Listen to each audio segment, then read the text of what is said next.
आज हम एक्सरसाइज 5.1 का क्वेश्चन नंबर 11 करेंगे। तो क्वेश्चन नंबर 11 में एक फिगर दिया हुआ है जिसमें टू एंगल्स दिए हुए हैं 1 एंड 2। अब क्वेश्चन ये है कि is angle 1 adjacent to angle 2।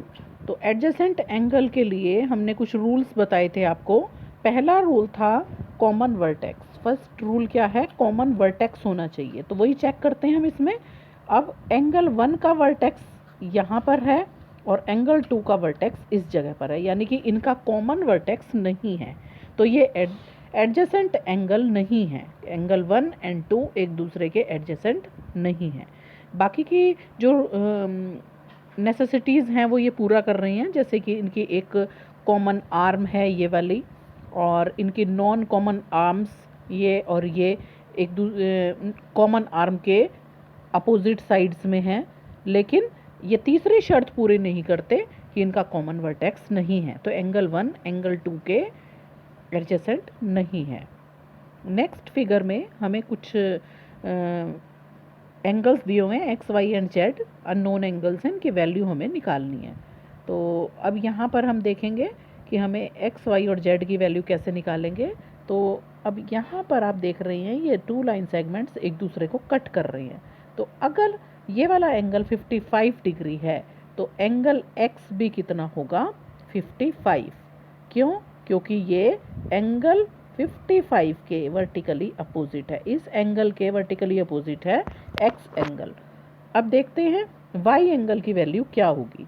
अब अगर यहाँ से देखते हैं ये एंगल 55 का है तो वाई एंगल कितने का बनेगा? Y angle is equal to 180 minus 55, क्योंकि ये क्या कर रहे हैं? लीनियर पेयर कॉन्स्टिट्यूट कर रहे हैं।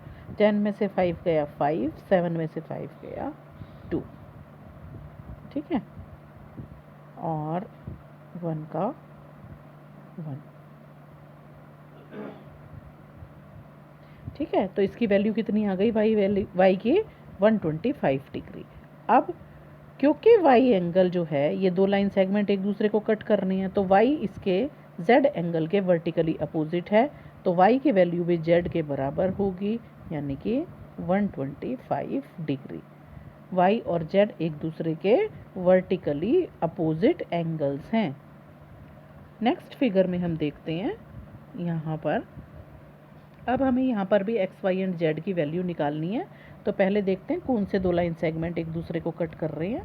तो एक लाइन सेगमेंट बन गया ये और दूसरा बन गया ये। तो अब यहाँ पर जेड एंगल जो है उसकी वैल्यू कितनी है? 40 डिग्री, क्योंकि वो उसके वर्टिकली अपोजिट है। अब जेड की वैल्यू अगर 40 डिग्री हो गई तो वाई की वैल्यू कितनी हो जाएगी? Y is equal to 180 minus 40। क्यों? क्योंकि ये लीनियर पेयर बना रहे हैं। तो यहाँ पर इसकी वैल्यू कितनी हो जाएगी? 140 डिग्री। अब अगर y जो है वो 140 डिग्री है, ठीक है, और z की भी हमने वैल्यू निकाल ली। अब हमारे पास बचता है x एंगल। तो x एंगल की वैल्यू हम कैसे निकालेंगे? x plus 25 plus 40 is equal to 180 degree. तो x इज इक्वल टू क्या हो गया? 180 माइनस 65। ठीक है, x is equal to 180 minus 65। 10 में से 5 गया 5, 7 में से 6 गया 1, तो 110 डिग्री इसकी वैल्यू हो गई। ये आपका क्वेश्चन नंबर 12 कंप्लीट होता है।